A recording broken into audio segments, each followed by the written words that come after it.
C'est bon. Sex ship. Je me pratique, là. Parce que c'est vraiment pas facile. Écoute, c'est une idée de génie, David Bernard. Ben voilà, il faut se mettre en bouche. Bon, ça y est. Je trouve qu'on commence déjà sur un terrain glissant. Mais peut-être pour le bénéfice des téléspectateurs et de moi-même, qu'est-ce que c'est? Je dis de moi-même. Il faut que j'avoue une chose, je l'ai lu quand même. Là. Oui. Mais sex ship... je l'ai eu. Oui, voilà. Qu'est-ce que c'est? Bravo, Christine, qui est Merci. toute en beauté aujourd'hui. Qu'est-ce que le concept sex ship? Ouais. Ben, en fait, c'est très simple. Un sex ship, parce qu'on peut le comparer d'une certaine manière, permettez-moi l'anglicisme, à partnership, relationship, friendship. Donc, c'est tout le côté connexion de la chose. Et sex ship, c'est un concept, une méthode qui est basée sur 3 choses spécifiques.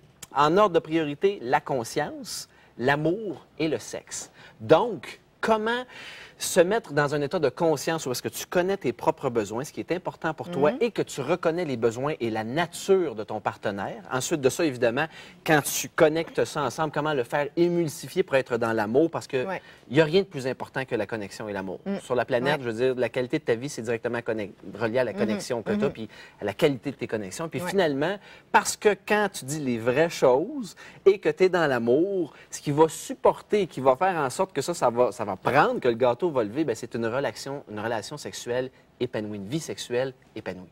Trouves-tu qu'on avait... Bon, tu as écrit là-dessus, donc j'imagine que tu as ressenti un besoin, tu t'es dit, écoute, il y a de quoi qui ne marche pas, là. On a de quoi à régler par rapport à tout ça. C'est très personnel, en fait. Hein? D'un, il y a une chose qui est très importante que je mette en perspective, c'est que ce livre-là, je l'ai coécrit. Moi, j'ai rencontré une personne extraordinaire avec qui j'ai un coup de cœur qui s'appelle Chantal Lamontagne, qui est d'ailleurs conceptrice. Hein? Moi, je suis co-auteur, mais c'est elle qui a primordialement pensé au concept de base. Dis la vérité, là. Elle, c'était le côté théorique. Toi, c'était le côté pratique. Ah, c'est ça. J'ai pratiqué sur le terrain. J'ai essayé pour prouver les théories. Ça prend ça aussi. Mais pour répondre à ta question, par exemple, c'est drôle que tu me poses ça parce qu'après ma barre, un peu comme Ralentir pour réussir, j'ai écrit ce livre-là. Petite anecdote très courte. Quand j'ai commencé à écrire ce livre-là, c'est parce que je souhaitais acquérir de la crédibilité, de l'abondance puis une carrière. Avec Ralentir Et Ralentir pour réussir, mon premier livre m'a amené ça. Et quand j'ai engagé ma coach littéraire pour la deuxième étape, en fait, elle m'a dit, David, qu'est-ce que tu veux dans ta vie le plus en ce moment? J'ai dit, je veux avoir de l'amour, je veux connecter avec quelqu'un, je veux fonder une famille. Puis elle m'a dit, écris là-dessus. Et d'une certaine manière, ben, pour moi, parce que j'aime beaucoup m'auto-coacher puis écrire sur ce qui me plaît, c'est ça, tu fais tellement de recherches pour y arriver, j'imagine. Mais c'est comme, c'est cute ce que tu décris parce que en même temps, tu te lances un défi, puis ce que tu travailles, tu l'attires en quelque sorte. Alors là, j'imagine qu'il y a une fille qui s'en vient dans ta vie bientôt. Là. On le sait pas, mais en tout cas, je peux te dire une chose, c'est que la partenaire d'écriture, elle est arrivée et ça a fait lever le gâteau et c'est ce qui a donné le bébé, l'amour sex ship. Donc, aujourd'hui, de quoi tu penses qu'on a le plus besoin? Tu sais, dans un couple pour que, je sais pas, pour faire durer l'amour ou le côté sexuel, éviter les pannes de désir. Qu'est-ce qu'on doit retravailler selon toi? Sur quoi on doit mettre nos efforts? Il y a plusieurs choses, puis on peut l'aborder sur plusieurs angles. Hein? Puis vraiment, le livre aborde tellement d'angles sur plusieurs choses, avec des petites équations, toutes sortes de choses. Mais je pense que plus que tout, de se dire les vraies affaires, de se dire la vérité. Il y a tellement de non-dits dans plusieurs couples qui tuent l'amour, qui tuent la vie sexuelle, qui l'érodent à long terme parce qu'on n'est pas capable de se dire les vraies affaires, autant dans nos besoins sexuels que dans nos besoins amoureux, dans notre manière de connecter avec les autres.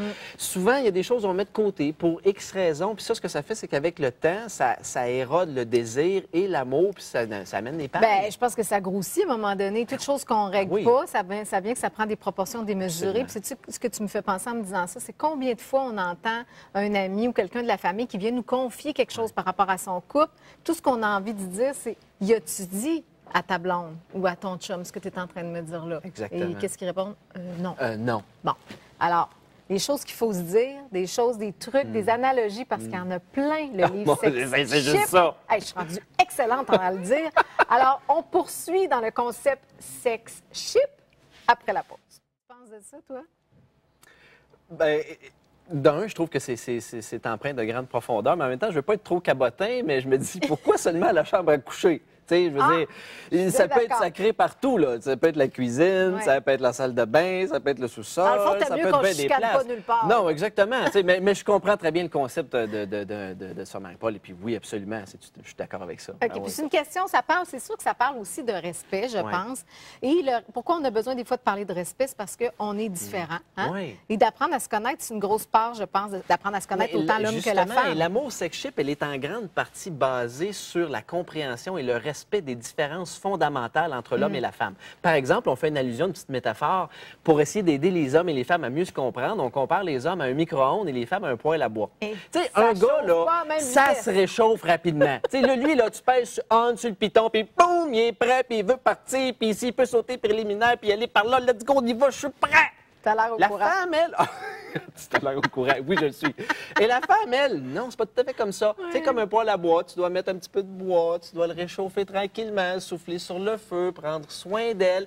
Et ultimement, par exemple, attention, parce qu'une fois que le feu est parti, aïe, aïe, aïe. Quand le feu est pris. Aïe, aïe, c'est youpi-yayo, là. C'est tigidou. Oui. Mais après, ma barre, c'est de comprendre les différences fondamentales entre l'homme et la femme. Comme par exemple, on fait une autre allusion avec comment l'énergie sexuelle de l'homme et la femme circule.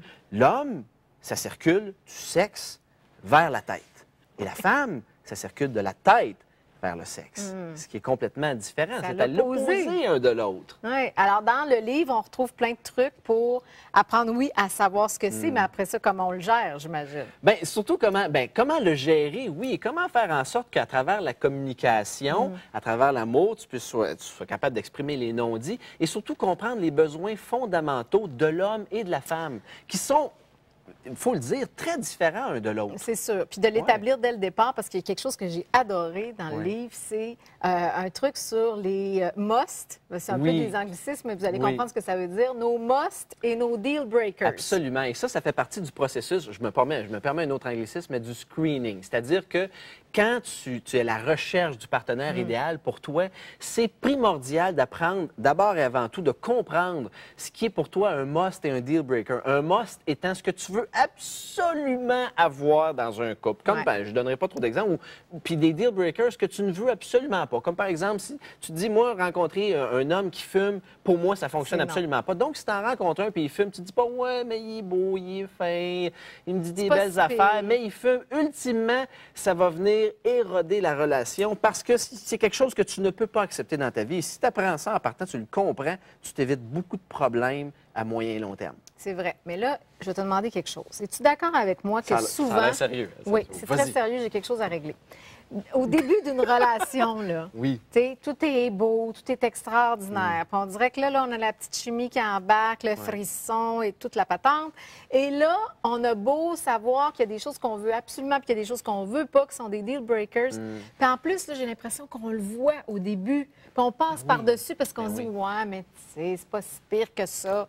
Puis après le fameux 3 ans, comme dirait Bec BD, ben on dirait que là, tout d'un coup, ça repop ça dans les airs, puis là, ça fait plus notre affaire. Hein? Qu'est-ce que tu penses de ça? Tu es d'accord avec ça? Y a-t-il moyen d'éviter? Tu sais, faut-il être plus conscient dès le départ? Mais l'amour sex-ship, c'est drôle, hein? Je pense à justement la co-auteure Chantal, si elle était là, c'est probablement ce qu'elle te dirait. Après ma barre, se respecter. Pour l'amour du ciel, dites les vraies choses. Ça. Pas le plus rapidement possible. En commençant, soyez honnête avec vous-même, soyez intègre et dites les vraies choses. Souvent, les célibataires, ce qu'on fait, c'est maintenant monnaie courante dans notre société. On fait ce qu'on appelle de la fausse représentation. Mais c'est sûr que tu peux le dire au niveau physique, les faux seins, les faux cheveux, les faux ongles, les fausses couleurs, mais aussi également, ça peut être dans le compte de banque, la voiture qui est trop chère pour notre budget. On flash pour attirer. Puis d'une certaine manière, je comprends, ça répond à calmer certaines insécurités. Mais de l'autre, ce que ça fait, c'est que tu montres pas qui t'es vraiment, ton essence comme individu, ta nature. Puis ce qu'on essaie d'expliquer dans notre livre, c'est que plus vite tu vas montrer qui t'es vraiment, ton essence, ta personne, toi. Non seulement tu vas attirer ça vers toi avec la loi de l'attraction, mais en plus de ça, tu t'évites beaucoup de conflits et de problématiques à moyen puis long terme parce que la personne, elle voit qui tu es en commençant. Donc, elle dit, OK, est-ce que ça me plaît ou pas?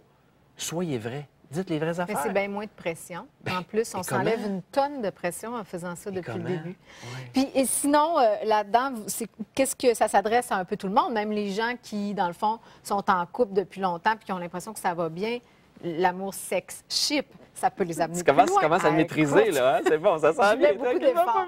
Hein, ça peut être pour les gens qui cherchent, Autant Je pense que c'est un que livre ceux qui sont établis. c'est un livre qui se veut très polyvalent et très ouvert. C'est-à-dire que soit tu es célibataire ou en couple, que tu cherches la personne idéale ou que tu es avec la même personne depuis longtemps, puis soit que le sexe est bien ou encore il n'y en a plus, c'est éteint, vous êtes en train de vous lancer des assiettes, ça ne fonctionne plus du tout, soit que la connexion est relationnelle est très, très forte ou au contraire est en train de se désagréger, soit que vous vous demandez si est-ce qu'il faut être pareil ou complémentaire, entre autres. Ça, c'est un autre sujet dans un des chapitres, l'équation ultime du bonheur en couple, qui est basée sur 3 choses très simples. Et si tu les comprends rapidement, tu peux vraiment mettre en place quelque chose dans ton couple pour faciliter ça.